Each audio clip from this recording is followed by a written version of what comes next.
Yes, welcome back, dear students. In the previous classes, we are discussed how the child's foot they will suffer in the shoes. Okay. In today's class, we discuss in next lines. As here, the child's foot, the toes, they grow bunched out of trim. As in previous class, I already told that completely at toes they became shapeless. ಅಂದರೆ ಆ ಶೂಸ್ನ ಹೊರಗಡೆ ಹೋದಾಗ ಆ ಬೆಳ್ಳುಗಳು ಆ soft ಆಗಿರ್ತಕ್ಕಂಥ ಮಗುವಿನ ಪಾತ್ರದಲ್ಲಿದ್ದ ಬೆಳ್ಳುಗಳು so ಬೆಳೀತಾ ಏನಾಗ್ತದೆ ಹಾರ್ಡ್ ಆಗುತ್ತೆ, ಟ್ರಾನ್ಸ್ಪರೆಂಟ್ ಇದ್ದು ನಾನ್ ಟ್ರಾನ್ಸ್ಪರೆಂಟ್ ಆಗುತ್ತೆ. ಸೊ ಇನ್ನೊಂದು ಕಡೆ ಲೈಕ್ ಆ ಟ್ರಿಮ್ ಆ ಶೇಪನ್ನೇ ಕಳ್ಕೊಂಡ್ಬಿಡುತ್ತೆ, ಶೇಪ್ಲೆಸ್ ಆಗಿ ಕಾಣಿಸ್ಕೊಳುತ್ತೆ. Take on the form of eyeless reptiles with the triangular heads. As here, the toes of the foot they compare to the reptiles. So reptiles here means a triangular head. The reptiles they compare nothing but snakes. ಅಂದ್ರೆ ಇಲ್ಲಿ triangular head ಇರ್ತಕ್ಕಂಥ ಒಂದು reptiles ಅಂದ್ರೆ ಸ್ನೇಕ್ಗೆ ಹಾವಿಗೆ ಹೋಲಿಕೆಯನ್ನು ಮಾಡ್ತಾ ಇದ್ದಾರೆ. ಅಂದ್ರೆ ಆ ಶೂಸ್ನ ಒಳಗಡೆ ಹೋದ್ಮೇಲೆ ಆ ಬೆರಳುಗಳು ಏನಿದ್ರೆ ಆ ಬೆರಳುಗಳು ಯಾವ ರೀತಿ ಶೇಪ್ ಕಾಣಿಸ್ಕೊಳ್ತಂದ್ರೆ ಲೈಕ್ ರೆಪ್ಟೈಲ್ಸ್ ಅಂದ್ರೆ ಆ ಒಂದು ಟ್ರಯಾಂಗುಲರ್ ಶೇಪ್ ಇರ್ತಕ್ಕಂಥ ಆ ತಲೆ ಹಾವೇನಿದೆ ಅದರ ರೀತಿಯಾಗಿ ಶೇಪ್ಲೆಸ್ ಆಗಿ ಅವು ಕಾಣಿಸ್ಕೊಳುತ್ತೆ ಅಂತ ಹೇಳ್ತಾ ಇದ್ದಾರೆ. And also like worms one side ಈಗ like reptiles and like worms ಅಂದ್ರೆ ಲೈಕ್ ಎರೆಹುಳನ್ನು ನಾವು ನೋಡಿದ್ವಲ್ವಾ. ಸೊ ವಾರ್ಮ್ಸ್ ಆ ರೀತಿಯಾದಂಥ ಒಂದು ಶೇಪನ್ನ ಈ ಒಂದು ಬೆರಳುಗಳು ಕಾಣಿಸ್ಕೊಳುತ್ತೆ, ಆ ರೀತಿಯಾಗಿ ಆಗುತ್ತೆ ಅಂತ ಹೇಳ್ತಾ ಇದ್ದಾರೆ. Next page first lines. Later they grow callous and are covered with the faint of volcanoes of death, a coarsening or to accept. So later the toes that become grow very callous, or become very hard skin. That skin become very hard. ಆ toes ನ ಒಂದು ಚರ್ಮ ಇದೆ ತುಂಬಾ ಒಂದು ರೀತಿ ಜಡ್ಡುಗಟ್ಟಿ ರೀತಿ ತುಂಬಾ ಒಂದು ರೀತಿ ಕಠಿಣತೆಯಿಂದ ಕೂಡೋ ರೀತಿ ಕಾಣಿಸ್ಕೊಳುತ್ತೆ. And also covered with the faint volcanoes of death. Like volcanoes of death means ಜ್ವಾಲಾಮುಖಿಯಲ್ಲಿ ಯಾವ ರೀತಿಯಾದ ಒಂದು ಡೆತ್ ಅನ್ನು ಕಾಣಿಸ್ಕೊಳ್ಳುತ್ತೋ ಅದರ ಮಟ್ಟಿಗೆ ಅಷ್ಟರ ಮಟ್ಟಿಗೆ ಅದರ ಒಂದು ಸಾವು ಇಲ್ಲಿ ಸ್ಪಷ್ಟವಾಗಿ ಆ ಬೆರಳುಗಳಿಗೆ ಕಾಣಿಸ್ಕೊಳ್ಳುತ್ತೆ ಅಂತ ಹೇಳ್ತಾ ಇದ್ದಾರೆ. coarsening are to accept. So completely the toes they have to accept that's coarsening ಅಂದ್ರೆ ಒರಟುತನವನ್ನ ಒಂದು ಹಾರ್ಡನ್ನ ಹಾರ್ಡ್ನೆಸ್ ಅನ್ನ they have to accept in the shoes. Shoes ನ ಒಳಗಡೆ ಅದು ಅಕ್ಸೆಪ್ಟ್ ಅನ್ನ ಮಾಡ್ಕೊಬೇಕಾಗುತ್ತೆ. In next lines but this blind thing walks without respite never stopping for hour after hour. As when the foot in the shoes shoes ನ ಒಳಗಡೆ ಇದ್ದಾಗ inside the shoes ನ ಒಳಗಡೆ ಇದ್ದಾಗ look like is very blind man in the darkness of the shoes. ಆ shoes ನ darkness ಅಲ್ಲಿ ಆ ಒಂದು ಪಾದಗಳು like look like as a blind man ಒಂದು ಕುರುಡನಾಗಿ ಕಾಣಿಸ್ಕೊಳ್ಳುತ್ತೆ. And also walk in the darkness like without respite means without little bit rest, ಸ್ವಲ್ಪವೂ ಸಹ ರೆಸ್ಟ್ ಇಲ್ದೇನೆ ಸ್ವಲ್ಪವೂ ಸಹ ವಿಶ್ರಾಂತಿ ಇಲ್ದೇನೆ ಕಂಪ್ಲೀಟ್ಲಿ ವಾಕ್ ಅನ್ನ ಮಾಡ್ತಾ ಇರಬೇಕಾಗುತ್ತೆ. Each and every time walk walk walk walk that's a main thing or work of the foot. So in our life ನಮ್ಮ ಜೀವನದಲ್ಲಿ ಪಾದಗಳೇನಿದೆ ವಿತೌಟ್ ರೆಸ್ಟ್ ಸ್ವಲ್ಪವೂ ಸಹ ವಿಶ್ರಾಂತಿಯನ್ನು ತಗೊಳ್ಳದೇನೆ ಅದು ಕಂಪ್ಲೀಟ್ ಆಗಿ ವಾಕ್ ಅನ್ನ ಮಾಡ್ತಾನೆ ಇರಬೇಕಾಗುತ್ತೆ. ಇಲ್ಲಿ never stopping for hour after hour, ಎಷ್ಟೇ ಗಂಟೆ ಆಗಿರ್ಬೋದು ಎಷ್ಟೇ ಅವರ್ಸ್ ಆಗಿರ್ಬೋದು ದಿನ ಕಳಿಬೋದು. ಸೊ ಅಲ್ಲಿ ನಾವೇನಂದ್ರೆ ಆ ಪಾದಕ್ಕೆ ನೋ ರೆಸ್ಟ್, ಸ್ವಲ್ಪವೂ ಸಹ ರೆಸ್ಟ್ ಅನ್ನೋದೇ ಇರೋದಿಲ್ಲ. ಲೈಕ್ ಬ್ಲೈಂಡ್ ಮ್ಯಾನ್ ರೀತಿ ಒಂದು ಕುರುಡು ಆ ಒಂದು ವಸ್ತುವಿನ ರೀತಿ ನಡೀತಾನೆ ಇರಬೇಕಾಗುತ್ತೆ. ಸೊ ಫಾರ್ ಎಕ್ಸಾಂಪಲ್ ಈಗ ನಮ್ಮ ಲೈಫೆಲ್ಲ ನೋಡಿರ್ತೀವಿ. ಸೊ ಪ್ರತಿಯೊಂದು ಟೈಮಲ್ಲೂ ನಾವು ಪ್ರತಿಯೊಂದು ಏನೇ ಒಂದು ಥಿಂಗ್ ತಗೋಬೇಕಾದ್ರೆ ಸೊ ಜಸ್ಟ್ ಒಂದು ಮೂವ್ಮೆಂಟ್ ಕೊಡಬೇಕಾದ್ರೂ ಸಹ ಆ ಪಾದ ಯಾವಾಗೂ ಸಹ ಮೂವ್ಮೆಂಟ್ ಅನ್ನ ಇದ್ದೇ ಇರುತ್ತೆ ಅಲ್ವಾ. ಸೊ ಆಸ್ ದಿಸ್ ಏನಾಗ್ತದೆ like each and every time ನಮ್ಮ ಲೈಫಲ್ಲಿ ದ ಕಂಪ್ಲೀಟ್ ಆ ಒಂದು ವಾಕ್ ಏನಿದೆ ಆ ಒಂದು ನಡಿಗೆ ಏನಿದೆ ಅದು ಕಂಪಲ್ಸರಿ ಅಂತ ಹೇಳ್ತಾ ಇದ್ದಾರೆ. Here the one foot the other. So ಇಲ್ಲಿ the one foot to another, following the one foot to another one. But the both foots they can't see, they can't conversation, they can't meet at any cost. Alva. And also the persons here they completely gave importance to apart from food. ನಮ್ಮ ಪಾದಗಳಿಗೆ ಬಿಟ್ಟರೆ they gave the importance but little bit. ನಾವು ಕಡಿಮೆ ಒಂದು importance ಅನ್ನು ಕೊಡ್ತೀವಿ, ಅವಶ್ಯಕತೆನ ಅಥವಾ ಪ್ರಾಮುಖ್ಯತೆಯನ್ನು ಕೊಡ್ತೀವಿ ಯಾವುದಕ್ಕೆ, ಪಾದಕ್ಕೆ. ಬಟ್ ಅಷ್ಟಾಗಿಲ್ಲ, we gave more importance to our face ಅಲ್ವಾ. ಚೆನ್ನಾಗಿ ಕಾಣಿಸ್ಬೇಕು, ನಮ್ಮ ಬ್ರೈಟ್ನೆಸ್ ಕಾಣಿಸ್ಬೇಕು, ಅದಕ್ಕೆ ವೆರಿ ಬ್ಯೂಟಿಫುಲ್, ತುಂಬ ಸುಂದರವಾಗಿ ಕಾಣಿಸ್ಬೇಕು ಅಂದ್ಬಿಟ್ಟು gave more importance to our face and also our head ಆಗಿರ್ಬೋದು, ಮತ್ತು ಹ್ಯಾಂಡ್ಸ್ ಆಗಿರ್ಬೋದು, ಮತ್ತು ಲೈಕ್ ಅವ್ರ ಬಾಡಿ ಆಗಿರ್ಬೋದು, ಅದಕ್ಕೆ ಜಾಸ್ತಿ ಇಂಪಾರ್ಟೆನ್ಸ್ ಕೊಡ್ತೀವಿ.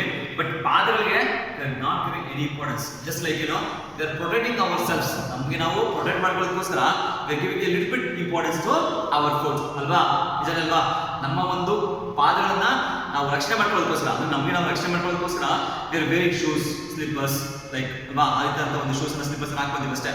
ಬಟ್ ನಾವು ಯಾವುದೇ ಕಾರಣಕ್ಕೂ ಆ ಪಾದಗಳ ಬಗ್ಗೆ ಜಾಸ್ತಿ ಇಂಪಾರ್ಟೆನ್ಸ್ ಅನ್ನು ಕೊಡೋದಕ್ಕೆ ಹೋಗೋದಿಲ್ಲ. ಇನ್ ಕೇಸ್ ಎನಿ ಪ್ರಾಬ್ಲಮ್, ಯಾವುದಾದ್ರು ಸಮಸ್ಯೆ ಆದಾಗ ಮಾತ್ರ ನಾವು ಅದ್ರ ಬಗ್ಗೆ ಇಂಪಾರ್ಟೆನ್ಸ್ ನಾವು ಪ್ರಾಮುಖ್ಯತೆ ಕೊಡ್ತೀವಿ ಅಲ್ವಾ. ಫಾರ್ ಎಕ್ಸಾಂಪಲ್ ಏನೋ ಒಂದು ಮುಳ್ಳು ಚುಚ್ಚೋದು ಅನ್ಕೊಳ್ಳಿ, ಆಗ ನಾವು ನೋಡ್ಕೊಂತೀವಿ, ಅಥವಾ ಏನೋ ಗಾಜಿನ ಚುಚ್ಕೊಂಡು ನೋಡ್ಕೊಂತೀವಿ. ಇನ್ ಕೇಸ್ ಏನಾದ್ರು ಪ್ರಾಬ್ಲಮ್ ಆದರೆ ನೋಡ್ಕೊಳ್ತೀವಿ. ಅದು ಬಿಟ್ಟರೆ ಅದ್ರ ಬಗ್ಗೆ ನಾವು ಇಂಪಾರ್ಟೆನ್ಸ್ ಅನ್ನ ಕೊಡೋದೇ ಇಲ್ಲ. And the foot from its side, ಅಂದರೆ ಮಗುವಿನ ಪಾದ ಏನ್ ಹೇಳ್ತಂದ್ರೆ, ಮಗು ಆಗಿದ್ದಾಗ ಆ ಪಾದ ಹೇಳ್ತಂದ್ರೆ like just a foot. As, the child foot when it grows in the shoes, it will become a man's shoes or woman's shoes ಅಲ್ವಾ. ಆ ಮಗುವಿನ ಪಾದ ಅಂತ ಇದ್ದು ಏನಾಗ್ತದೆ, ಅದು ಗ್ರೋ ಆಗ್ತಾ ಏನಾಗ್ತದೆ, ಆ ಶೇಪ್ಸ್ ಅನ್ನು ಫೇಸ್ ಮಾಡ್ತಾ ಸೊ ಅದು ಶೇಪ್ಸ್ ಅನ್ನು ಕಲ್ತ್ಕೊಂಡ್ರೆ ಟ್ರಾನ್ಸ್ಪರ್ಟ್ ಆಗುತ್ತೆ. ಅದೆಲ್ಲ ಆದ್ಮೇಲೆ ಅದು ಒಂದು ಪಾದಕ್ಕೆ ಸಮಾನ ಆಗುತ್ತಂದ್ರೆ ಬಿಕಮ್ ಎ ಮ್ಯಾನ್, ಪುರುಷರ ಒಂದು ಪಾದ ಆಗ್ಬೋದು ಅಥವಾ ಮಹಿಳೆಯ ಪಾದ ಆಗ್ಬೋದು, ಆ ರೀತಿಯಾಗಿ ಇದು ಚೇಂಜ್ ಆಗ್ತಾ ಹೋಗುತ್ತೆ. So also up above, down below. So when you're walking, in the movements, the foot will be looks like it's very up and downs ಅಲ್ವಾ. ಸೊ above ಮೇಲೆ ಹೋಗ್ಬೋದು, ಅಥವಾ ಅಪ್ ಆಗ್ಬೋದು, ಡೌನ್ ಆಗ್ಬೋದು. ಸೊ ಆ ರೀತಿಯಾದಂಥ ಒಂದು ಮೂವ್ಮೆಂಟ್ಸ್ ಅನ್ನ ಕಾಣಿಸ್ಕೊಳುತ್ತೆ. Though field smiles, markets and mysteries backwards for a field inward forward. So that's foot. So completely when the walk with the markets, so markets ಅಲ್ಲಿ ನಾವು ವಾಕ್ ಮಾಡೋದಾಗಿರ್ಬೋದು, ಅಥವಾ ನಡಿಗೆಯನ್ನ ಮಾಡಬೇಕಾದಾಗ, ಅಥವಾ ಮಿನಿಸ್ಟರ್ಸ್ ಅಂದರೆ ಆಫೀಸಲ್ಲಿ ಆಗಿರ್ಬೋದು, even in through fields, so ಎಲ್ಲೋ ಒಂದು ಮೈದಾನದಲ್ಲಿ ಆಗಿರ್ಬೋದು, ಈವನ್ ಇನ್ ಮೈನ್ಸ್, ಈ ಕಾಮಗಾರಿ ನಡೀತಲ್ವಾ, ಆ ಮೈನ್ಸ್ ಅಲ್ಲಿ ಆಗಿರ್ಬೋದು. ಸೊ ಆ ಟೈಮಲ್ಲಿ the foots movements like up and downs and backward and inwards and forwards, ಈ ರೀತಿಯಾಗಿ ಹಿಂದೆ ಮುಂದೆ ಮೇಲೆ ಕೆಳಗೆ ಇದ್ದಂಥ ಒಂದು ಮೂಮೆಂಟ್ಸ್ ಅನ್ನ ಕಾಣಿಸ್ಕೊಳುತ್ತೆ. This foot toils in its shoe. So completely the foots toe, ಆ ಬೆರಳು ಇರ್ತದೆ, will be toil in the shoe. So ಒಂದು ರೀತಿ ಬಲೆಯಾಗಿ ಕಾಣಿಸ್ಕೊಳುತ್ತೆ. ಅಂದ್ರೆ ಆ ಒಳಗಡೆ ಇರ್ತಕ್ಕಂಥ ಒಂದು ಪಾದದ ಒಂದು ಬೆರಳುಗಳು ಆ ಶೂ ಏನಾಗ್ತದೆ, ಇಸ್ ಎ ಟಾಯ್, ಅಂದ್ರೆ ಬಲೆಯ ರೀತಿ ಆ ಶೂ ಅದನ್ನ ಕಾಣಿಸ್ಕೊಳ್ತಿರುತ್ತೆ, ಅದನ್ನ ಕಾಪಾಡ್ತಿರುತ್ತೆ.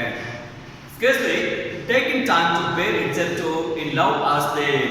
So in sometimes in ಕೇವಲ ಏನಾಗ್ತದೆ, ಸೊ ಟೇಕಿಂಗ್ ಟೈಮ್ಸ್, ಸಮಯವನ್ನು ತಗೊಂಡಾಗ ಮಾತ್ರ ಏನಿದೆ, to bear itself in love or slave.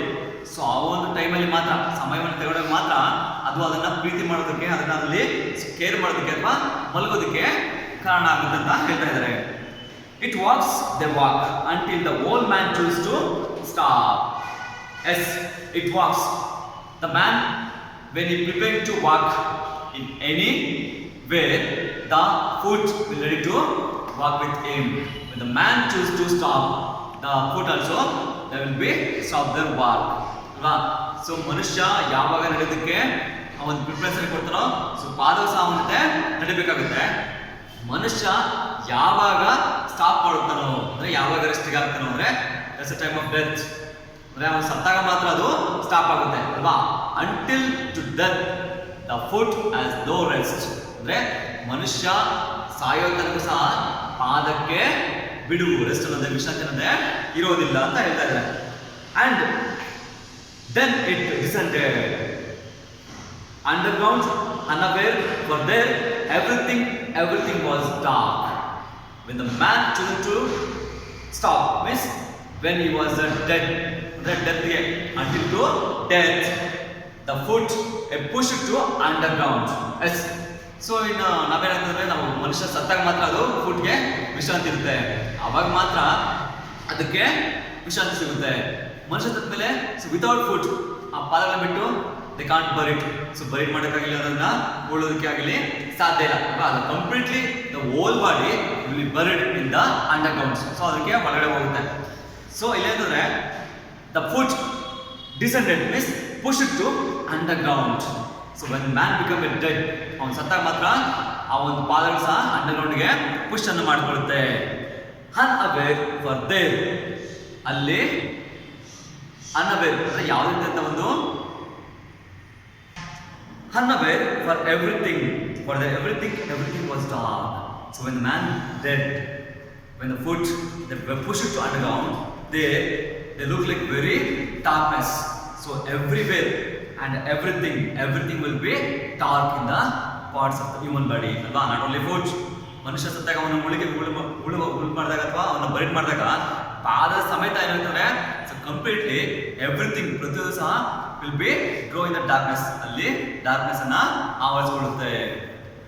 S final stanza, it never knew it had cease to be a foot. It never knew, ಆ ಪಾದಕ್ಕೆ ಅದು ಗೊತ್ತಾಗೋದಿಲ್ಲ. It had cease means the stop, ಆ ಒಂದು ಸ್ಟಾಪ್ ಆಗಿದೆ ಅಂತ ಹೇಳ್ಬಿಟ್ಟು. they were burying it so it could fly. So they did not know after buried they cannot fly.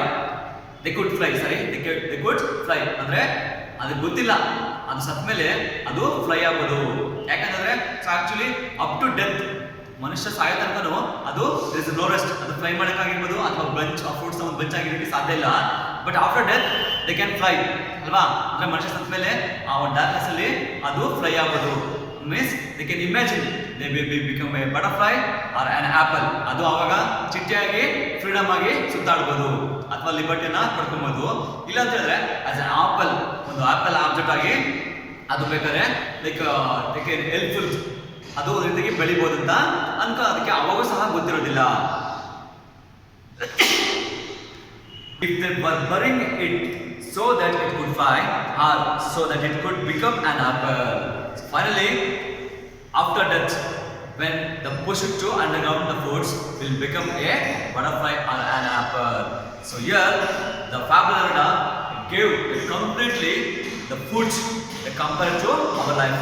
ಯಾವ ರೀತಿ ಆ ಮಗುವಿನ ಒಂದು ಪಾದ ಬೆಳೀತಾ ಅದನ್ನು ಆಕ್ಷಿಸಲ್ಲ, ಅದನ್ನ ಒಂದು ವೇಯಲ್ಲಿ ಕಷ್ಟಗಳನ್ನ ಅನುಭವಿಸ್ಕೊಂಡು ಶೇಪ್ಲೆಸ್ ಆಗುತ್ತೋ ಅದೇ ರೀತಿ ಸಹ ಮನುಷ್ಯನ ಒಂದು ಲೈಫ್ ಸಹ ಆ ಒಂದು ಮಗುವಿನಿಂದ ಅಂಟು ಡೆತ್ ಸಾಯೋ ತನಕನೂ ಅವನ ಒಂದು ಲೈಫಲ್ಲಿ they have to face problems, hardships and everything. ಪ್ರತಿಯೊಂದನ್ನು ಸಹ ಫೇಸ್ ಮಾಡ್ತಾ ಹೋಗ್ಬೇಕಾಗುತ್ತೆ. ಇದ್ರ ಮುಖಾಂತರ ಹೇಳ್ತಾ ಇದ್ದೇನು, ನಮ್ಮ ಮಗುವಿನ ಪಾದವನ್ನು ನಮ್ಮ ಒಂದು ಲೈಫ್ಗೆ ಕಂಪ್ಯಾರಿಸನ್ಸ್ ಅನ್ನ ಕೊಟ್ಟು gave a most beautiful poem race to the food from its time. Yes, thank you students. I hope you will understand the poem. Says we will meet in our next class, next lesson. Thank you.